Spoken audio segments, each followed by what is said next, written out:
Thank you, everyone, for tuning in to this latest special edition of More Important Issues. This is our new series with Chase Thomas of the Chase Thomas Podcast, calling this a home and home. This week, today, you can find us on the More Important Issues platform. Next week and every other week from here on out, you can find us on the Chase Thomas Podcast platform. Make sure you're following along on both platforms so that you don't miss a home and home. You don't miss any updated content from Chase Thomas, and you don't miss any updated content from More Important Issues. We appreciate you guys tuning in. We appreciate you guys listening live on Twitter on Sunday nights, YouTube, Facebook, wherever you consume, or even Spotify, iTunes, Amazon, Google Play, wherever you listen the next day. We also appreciate you guys tuning in Thursday nights on Fox Sports Knox and Fan Run Radio. We appreciate all the support. We hope you guys enjoyed this edition of Home and Home with Chase Thomas of the Chase Thomas Podcast. Make sure you guys like, subscribe, YouTube. We're trying to grow this channel. We need you to subscribe. We need you to tell your friends to subscribe. We need you to tell your parents, your siblings, everyone you know at work. If you're making deliveries on your daily run, leave a note with the package. Subscribe to More Important Issues on YouTube. We need all the help we can get to grow this channel. We want to keep bringing you all more unique, great content around Tennessee football, Tennessee basketball, Tennessee baseball. So we really, really appreciate it. Hope you guys enjoy this edition of Home and Home. Home run, slam dunks, give him six. Boys at MII, they got your big orange face. All year long is the place to be to hear some balls for life talking Tennessee. You can hate us if you want, but we sure ain't worried about you. We got more important issues.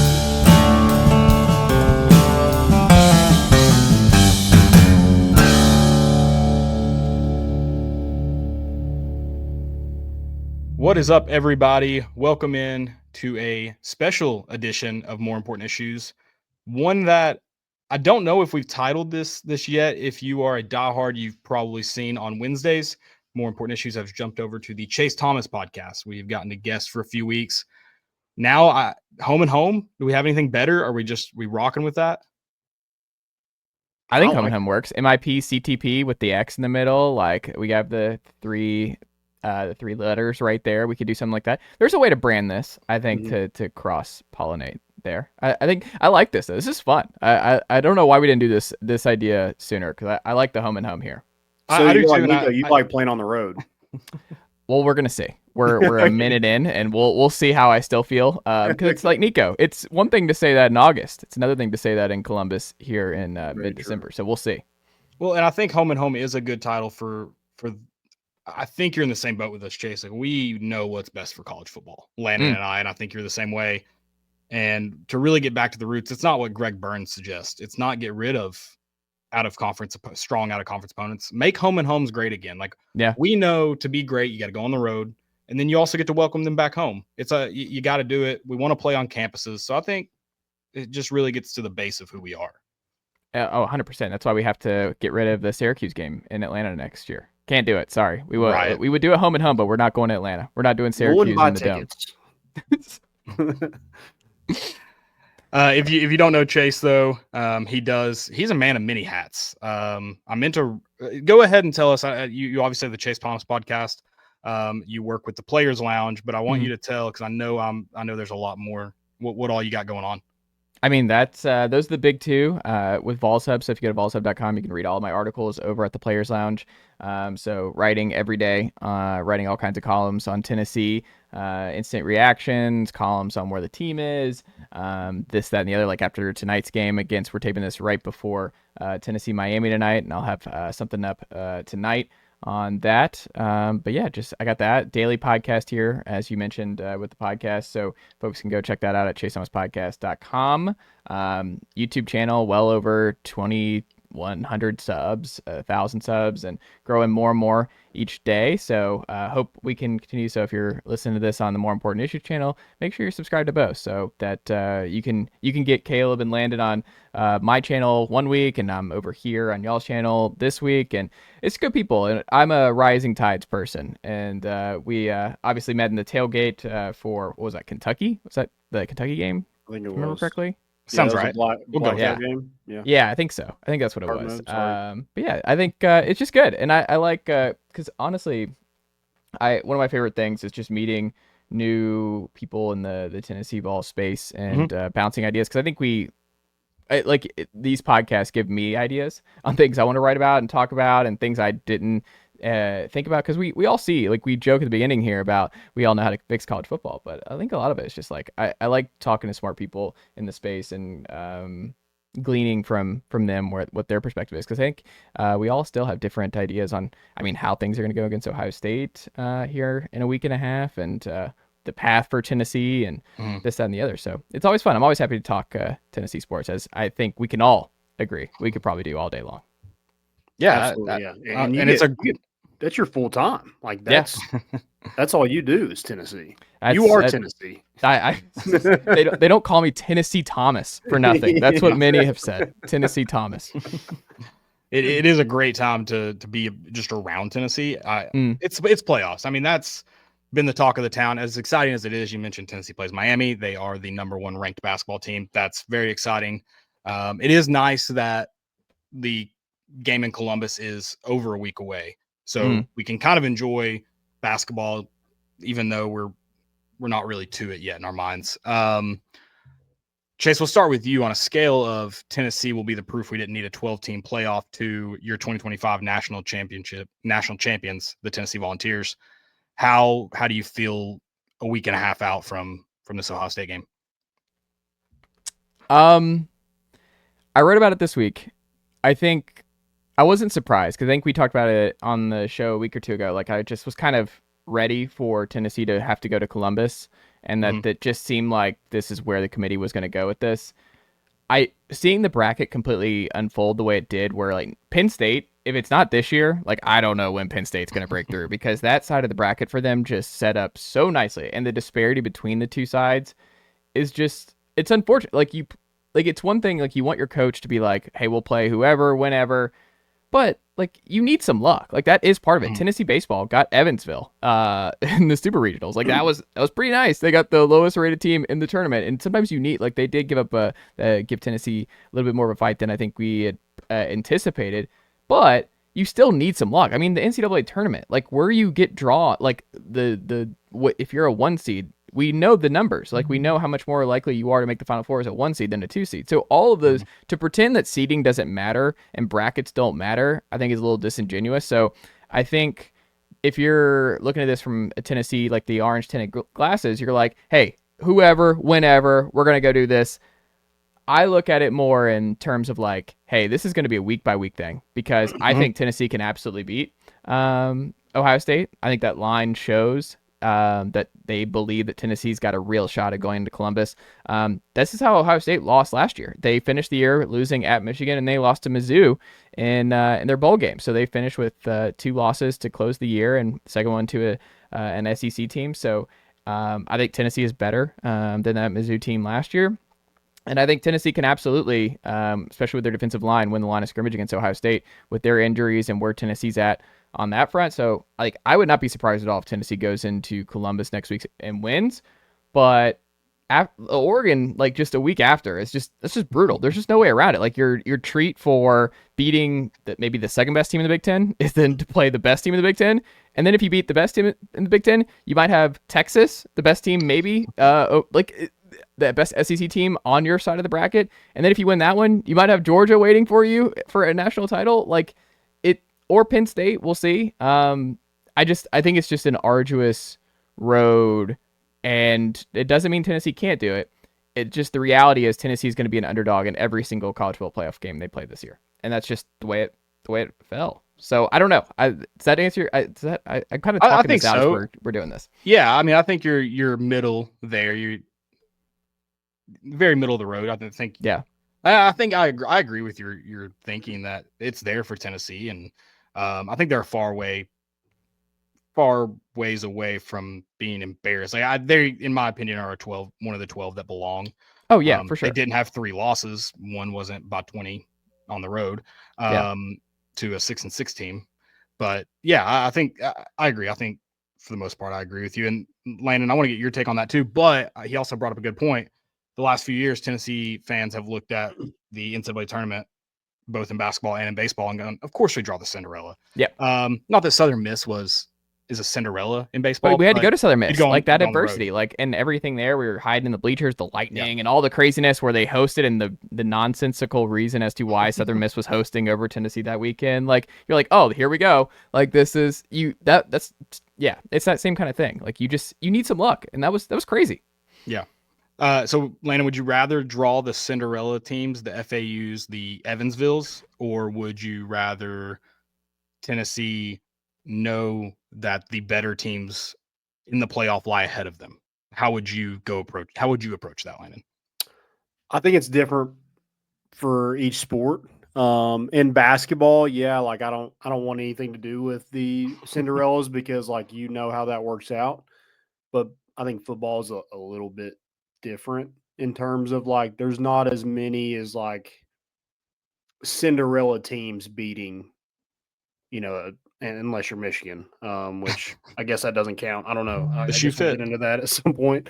I think it's different for each sport. I like Tennessee's draw because you kind of get to be the Cinderella team. Who's talking about Tennessee winning a national championship? Nobody. Wow. I love this take. He's zagging. This is the ultimate zag. I have not heard that. Actually, Tennessee's bracket's good. I have not heard this take yet. I'm ready for this, Landon. There's zero, like, all the pressure's on Ohio State. That's true. With what they have going on with Ryan Day and them playing at home, them being the favorite, all the pressure is on Ohio State to win. And then I think it flips, whereas, like, we're playing in the Rose Bowl. Oregon's, they're a team that's usually like they play in the Rose Bowl, like usually at the end of the season. The pressure is going to be on them. Can they remain undefeated against a Tennessee team? So I think you can continue to play that. Kirby Smart, he makes a lot of money, making his team feel like the underdog in every game. I don't think Tennessee really has to do that. I think they, like you mentioned, they're going to be the underdog in pretty much every game they play in the playoffs. Yeah, I agree that Cinderellas are harder to come by in football, but we've also never had the opportunity for a true Cinderella in football. This will be the first year. The closest you can get is a 12-team. You wouldn't count TCU as a Cinderella? I would think more Cincinnati, right? That would be a Cinderella, and we saw how that turned out. But I was going to say, like, Cincinnati, I didn't feel like could win the title. Max Duggan was at a point when that TCU offense was operating where, they got a bad draw with Georgia at the end, but they beat a good Michigan team. Like, right, and people forget that when they complain about TCU getting blown out. It's easy to forget. The thing is with TCU is they lost in the conference title game and still got in. Yeah. So they lost Kansas State. Yeah. Boise State by far is the closest thing. Cincinnati was they were beneficiaries of an overall just underwhelming year. Yeah, it was a good season for them, but unlike Boise State certainly could have gone 9-3 and been the non-Power 5 qual, but they didn't. They lost one game to the number 1 ranked team. So I think they're the closest that we've seen so far. They also get a bye, which is dumb. But yeah, I think they're the closest. And I agree with number one that they are going to be underdogs in every single game. But also that Tennessee could be the closest thing by the end of this if they go and play for a national championship. And because we just haven't seen it before. 4 teams, you kind of know how it's going to shake out in terms of they're there for a reason. Yeah. Especially with the arguing going. If think about if SMU goes on a run here, like that's your Cinderella team. And so it's going to be interesting, this 12-team playoff. And I do want to talk. I know we'll get in next week a little bit deeper into Ohio State. I want to talk about that. But while we're here, start with you, Chase. Unbiased view or your biased view, I don't care. How do you view this 12-team playoff now that we have the field? What in particular about the 12-team playoff right now? Do you think the committee, I guess, got it right? SMU over Alabama was the big debate. Do you think this was because I think the thing they missed with the 14 playoff and they tried to skirt around this at some level? Yes, you want the 12 best teams, but at some level you have to say, / the most deserving because you play the regular season for a reason. So in my opinion, when I look at it as an unbiased, did you get the best and the most deserving? Like, it has to be a combination, because is Alabama one of the best 12 teams? Maybe. It could certainly be argued, but they're not the most deserving of the 12. Well, it's funny, like everyone's just been so locked in on Bama, where I just feel like I'm taking crazy pills, where I'm like, Ole Miss is like the team to me. If you were going to put any of those three in, like Ole Miss is the only team to just skull crush Kirby Smart in the regular season in what, 4 or 5 years? Like even South Carolina, when they had that upset in 2019, I want to say, or Dan Mullen in 2020 with Florida, it still was not as dominant and aggressive where we were like, oh, Ole Miss can, that was like a Ole Miss can win the national title type deal, because they just spent so much in the trenches. Walter Nolan and Princely and all those dudes, like they dominated Georgia in a way that we just haven't seen. So I think the highs of Ole Miss, when they're all clicking, I think they could have won the title. Like I think that's the one. If I'm an Ole Miss fan, I'm just beside myself, because Alabama's going to get back. Like Alabama can, they're not going anywhere. Ole Miss is just a lot harder to make this sustainable. And to me, when we've just been so locked in on the committee, because I would love to hear the committee's rationale, because I think I understand the dumb home loss to Kentucky at the end, giving up that long 4th down play to Vandegrift down the sideline to keep Kentucky alive, and they stun Ole Miss. But I just don't think there's a better, like when you compare wins with these 9-3 SEC teams, I was under the impression, I'm like looking at this, I'm like, I just think Ole Miss is better. The numbers like Ole Miss more. The Ole Miss has the best win of those three, and the best version of those three, I still think, is Ole Miss. Like I would still take Ole Miss in a neutral site over Alabama. I would take Ole Miss. Ole Miss also skull crushed South Carolina. Like that was something else that happened this year. We saw it. So I was gonna say, even when you factor in South Carolina, doesn't Alabama? So Ole Miss has the best win. Doesn't Alabama have the worst loss of the three? Yes, I think. Yeah, so. By far. So I don't understand why Ole Miss has been kicked to the curb in this conversation. Huh? 2 horrible losses. Yeah. That's true. And I mean, we look at the Florida loss, and I'm like, that wasn't a terrible loss for Ole Miss. Like, Florida was a different team down the stretch. I mean, they were giving Georgia problems. Who knows what that Georgia game looks 7? It was pretty close. It was close. Yeah. I mean, Jackson Dart just got concussed at the end and threw 3 interceptions. Well, I mean, look at the first half. Georgia and Florida were tied. Like, DJ Lagway had that bomb early, and he gets knocked out of the game. Like, Florida, who knows how that game would have gone in Jacksonville, Florida. Georgia. So I don't know why people rip Ole Miss for the Florida loss, because I'm like, I don't know. It was down to you had the ball and a chance to win, and that's the Ole Miss. That's where the committee has to come in and say, we can evaluate. Like, we're humans, we're not computers, and we can evaluate. Because I think if I'm a committee member, I'm with you. I'm probably Ole Miss first. I'm probably South Carolina second, because I'm going, they should beat LSU. I'm not going to give them the win, but in my mind, I know this is more of a 10-2 team than a 9-3 team.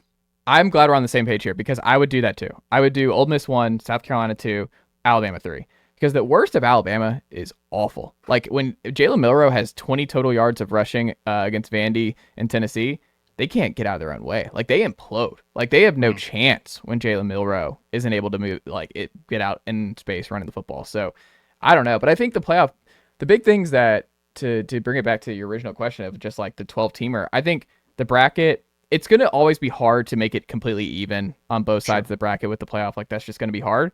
But next year, an immediate quick fix that we can do is the seeding 1 through 12, just best 1 through 12, because I love Boise's story. Arizona State's an awesome story, but now we have to, I'm now annoyed by them, and it's not their fault. You got to buy. Like they just shouldn't have gotten a buy. And Tennessee getting this kind of path with some of the paths ahead of them is just crazy. Like it's just, you look at it and you're like, this is not how we should do things. Like I am okay with you get a guaranteed berth, like the NCAA tournament in basketball. Yeah. We're like, absolutely. You win the conference tournament. Like you win the Big 12, you win the Mountain West. Like you are guaranteed a spot. Yeah. But you are like, to pretend that it's the same to win the SEC as it is to win the Mountain West, the Big 12, is just silly. Like, I don't know why we ever thought this was going to go well, of just having this, I guess, just to get them all at the table, but that's got to go next year. Like this cannot be a thing. The seeding is just it's a joke. Sure. I can't disagree with that.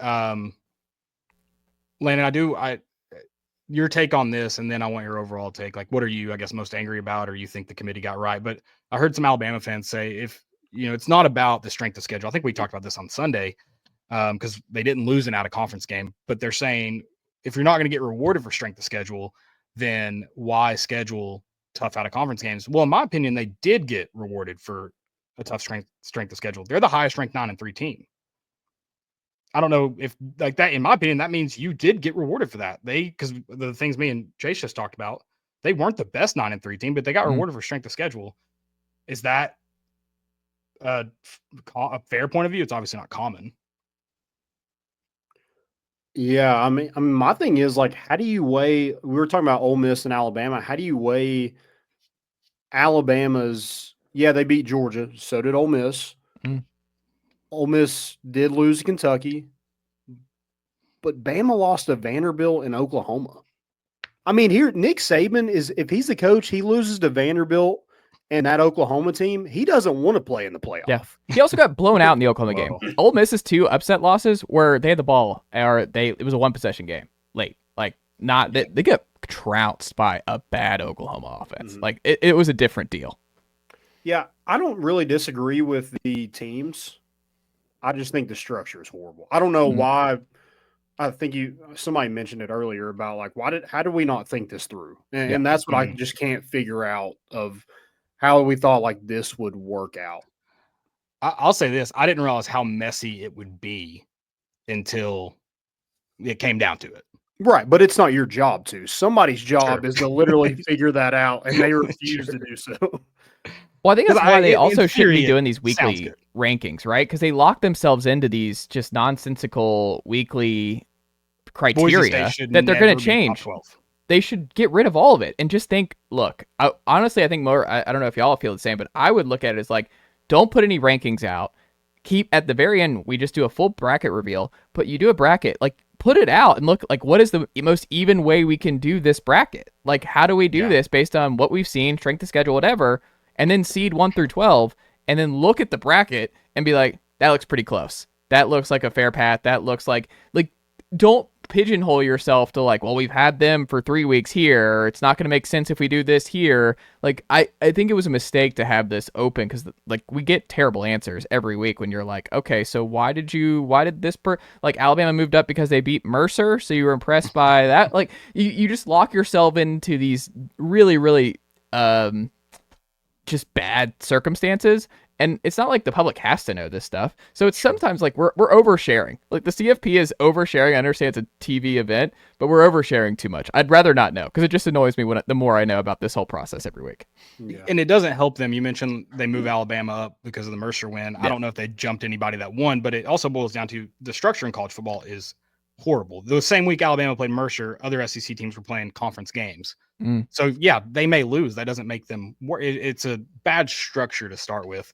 I think I would still want to see a weekly opinions. I don't know if it's like, hey, these are our top 4 teams. Like this is who we think are in the top 4, or hey, we think these, even if it's not 4, we think these 3 teams set themselves apart. Here's our middle 6, and then here's our back 2 that are back 4 that are on the bubble or something. Like, or don't even put numbers okay on them. Just say, here's the ones we're sure about. Here's our tiers or whatever, like you said. Like, but don't put numbers. Like, don't make, because I think it made it complicated. Or people are like, wait, so we're ranked this, but then we're seated here. That made it miserable to keep up with. That was just let the AP take the fall for it, and then just put the rankings out at the end, and like this is what we have. Just let that. You don't literally have to do any work. Yeah. Also, no sitting GM or sitting ADs on the committee. Yeah, let's go ahead. Yes. Like, why do we have sitting ADs? And I'm talking like SEC, Big Ten, whatever. Like that, we just can't have any sitting. Somebody brought up a good point, and I don't think it like works next year because of the mess you have. But like, why not after the first round you do kind of like the NFL where you kind of re-rank and like re-seed? I think that's how you should do it since you have teams with buys. Yeah, especially. I think you can do it regardless. But if I'm Oregon, I'm pissed. Yeah, because Penn State got a better road. Like the 2 conference champs got harder roads than the 2 losers. Like Texas and Penn State got a much better path than what Georgia and especially Oregon, like you said. I mean, it would have been better. It would have been more advantageous for Oregon to lose that game and go into the Georgia bracket than it was for them to win out. Yeah, and they told Oregon, like, hey, you got the crappiest draw because this game is going to be prime time. So that's your hardest matchup, and you play the winner next week. Landon, I don't know if you remember this. You brought it up, no sitting ADs. I would like to offer one caveat. a few years ago, maybe last year, it might have been the year Texas A&M was kept out of the NCAA tournament after making that run in basketball. I said no sitting ADs. I agree, but each conference should be allowed to hire a lobbyist who doesn't necessarily need a vote, but they get to be in the room while the vote's being taken. And their only job is to convince the committee that this person belongs. Connor, Who's the that's number how one he's pick not for allowed on Tennessee that. there? Is that a Lobbyist? Caleb job? Is that a Landon job? Who's going in here? I think it's a Jimmy Sexton job. He's going to get his guys paid. I think it's him. I don't know. He's got And he's a a lot of Tennessee clients, guy, though. so it's got to help us. Okay. I think but he does have a lot of Armand? clients, but I would say he has more in the SEC than anywhere else. Like Lane I Kiffin's just probably want in the I want playoff people if who Jimmy watch ball. Sexton's- Like I want a bunch of ball knowers and then football analytics guys. Like that's the combination I want. I Yeah, you want need nerds. coaches who are still actively watching. Like put Dan Mullen in there, put Bill Connolly of ESPN and his S&P Plus index. Get those guys in there who I know for certain is watching and very heavily either really in tune with the numbers and what the numbers are saying, or who is watching and can see what like is actually happening, like can actually see and is watching all these games. And I know they're watching these games. Like Aaron Murray at TPL, put Aaron Murray in there. But like I know Aaron Murray's watching a lot of ball. Like let's get Aaron Murray in there. Let's get Matt Leinart in there. Let's get some coaches. Throw in Pete Carroll. Pete Carroll's is he watching ball? Let's get Pete Carroll in there. Like that's what I would do.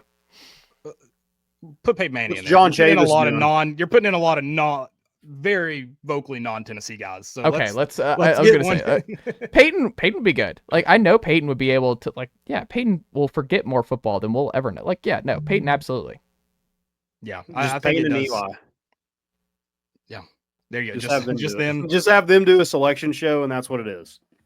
I mean, would we get would the result be better than what we got this time? I think so. I do think the results of how the end of the year just got weird and then the conference championships played out, I feel like you got the best result available.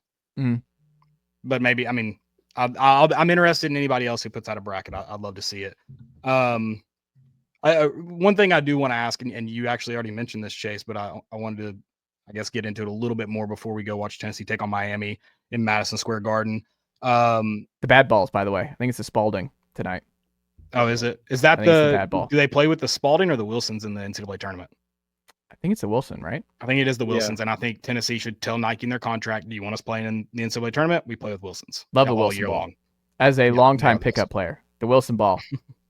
Undefeated. Tennessee's defensive line, they're probably going to be the story of the game. You have a pretty talented two-headed monster in Quinshon Judkins and Trevion Henderson. Is it going to be enough? I think that's the storyline. Can they, because they have a ton of talent on the outside. Will Howard's been good, not great. I think it's, can they contain a rushing attack that's very talented? You want to go first, Landon? No, you go ahead. Okay. I'll say, You won the coin toss. but I deferred. I was going to say, yeah, I think he deferred. I will say the way that Tennessee. So the reason I was pretty confident about Vanderbilt is Vanderbilt. Like people were kind of like, it's just the last game. There's a lot of nerves. Naturally, you're like, okay, well, Diego Pavia's had a great year. Like but the way that Tennessee's lost both of their games this season to Arkansas and to Georgia. Georgia and Arkansas both averaged with Beck and Taylor Green. It's like 10 yards per attempt, but they just chunk played over the middle Tennessee to death. And now Jalen Smith's it doesn't seem like it's going to be available, and he's been in on passing downs for T-Lander in that spot. I'm a little concerned about what that rotation looks like. Eben Spillman, is he still going to have that thing on his wrist, or is he going to be able to go full go? Are we going to get a lot of Caleb Perry here? I worry about the middle of the field because I do, like you said, I'm not the biggest Will Howard guy, but can he chunk play Tennessee over the middle to death? Because we know the path where Tennessee, if their defensive line is not able to take advantage of a banged up Ohio State offensive line and that are not able to frustrate Will Howard and put him in situations where he's making mistakes, he's fumbling, he's running out of the pocket a lot. Like James Pierce has to have a big game. I think Omar Norman Lott has to have a huge game here on the interior and getting because I mean right over the center, you're in a backup center. Like I'm very curious how Omar plays in this game, but to me the linebacker stuff really concerns me over the middle. Like I think Ohio State, the receivers are obviously super talented. We're all familiar with Carnell Tate. He was a big Tennessee target a couple years ago. I mean, they're loaded at wideout, but I also just don't think they have the quarterback who's just really going to put a lot of fear in William Martinez coming in. Also, this is the best Tennessee corner tandem in 20 years. Like, I'm pretty comfortable with Ricky Gibson and Jermod McCoy in this matchup. My worry is Tennessee not being able to get off the field because that opening drive from Arkansas was, 9 minutes? Tennessee barely had the ball in the first half. They could not get anything going after that. They were out of rhythm from the get-go because they were just kind of shell-shocked.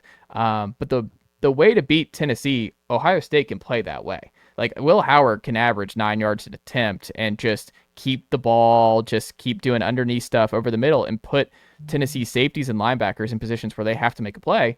And Boo Carter is going to have to be really good because I think he kind of, if I remember correctly, he kind of had a rough game against Arkansas because he was still, just really new in his college career. But right. I'm very curious how that goes because that to me is something where we're coming back after this on this show, like after this game, we're like, Tennessee just couldn't get off the field. They kept they didn't break. There was just a lot of bending, and Tennessee just didn't have the ball enough, and it was just kind of one of those type of games. So I think that's in play for Ohio State, but I also just think Nico's playing really good ball. Last 20 quarters he's been good. I think Tennessee is going to be able to run on Ohio State. I don't think Ohio State with Judkins and Henderson are going to be able to run on this defense. I think this is going to be a one possession game. Like I would like to tell Vol fans like this might be one where you could win comfortably, or I think it's going to be the ball is in either Nico or Will Howard's hands with a chance to win with 2 minutes to go. Like I don't think there's any way this is not a one possession game at the very end, right? I think along the same lines. Yeah, I mean, which is fine, but it's just going to be it's going to be 11-30, and we're all just going to be like shaking and pacing around our house. Oh yeah. I think it's turnovers is a big key in this game. I guess like every game, but you look at the games where Tennessee is able to get a short field, get a score quick. Those are games usually Tennessee flourishes in. If they can kind of get to Will Howard, kind of like you mentioned with that pressure early, make him uncomfortable, because with that offensive line and with Tennessee's defensive line, I don't really worry about, no matter how good their running backs are, them running the football a ton. Now, could they get close to the goal line and get some rushy touchdowns? Sure. But I don't see them gashing Tennessee running the football. I don't see Will Howard really doing a whole lot. I mean, Taylor Green didn't really run a whole lot on Tennessee, but it was that kind of over the middle, crossing routes, things like that. So yeah, the linebackers have to be good. Boo Carter, I think he is probably the guy that you're circling. Like if he has a big game, I think Tennessee wins it.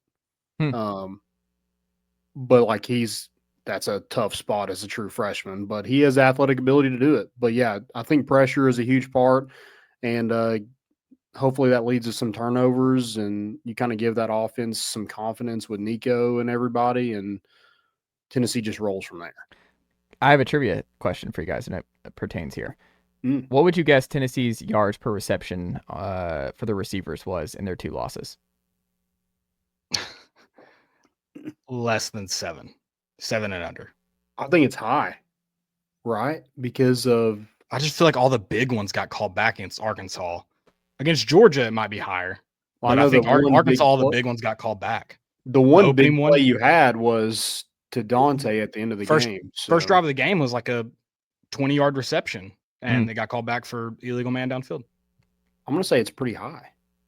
No. Both are under 10, and it's the only time this season that Tennessee receivers average less than 10 yards per reception. Like, that's a huge deal. Like, the Dante plays in the first half, like, Tennessee's in that hole.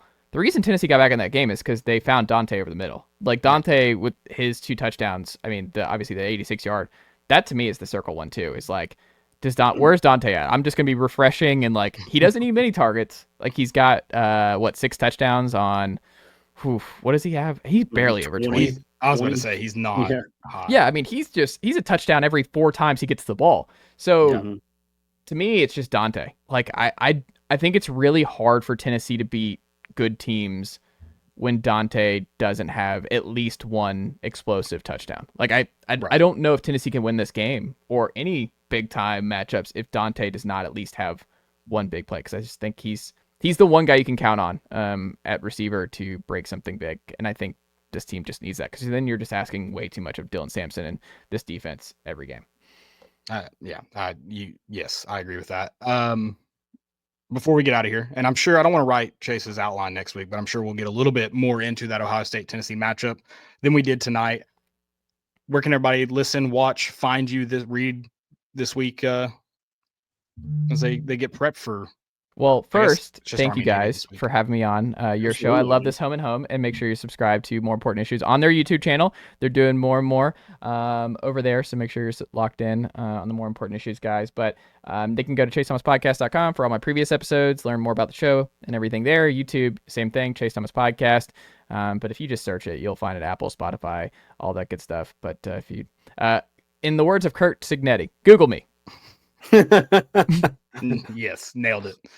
Appreciate you, Chase. Always appreciate you, Landon. Appreciate you guys listening out there. Hopefully we'll be talking this Thursday on Fox Sports Knox Fan Run Radio about a Tennessee win, remaining number 1. We will see you guys next week, Home and Home on the Chase Thomas Podcast. See Chase. Oh, we actually did that. Same time.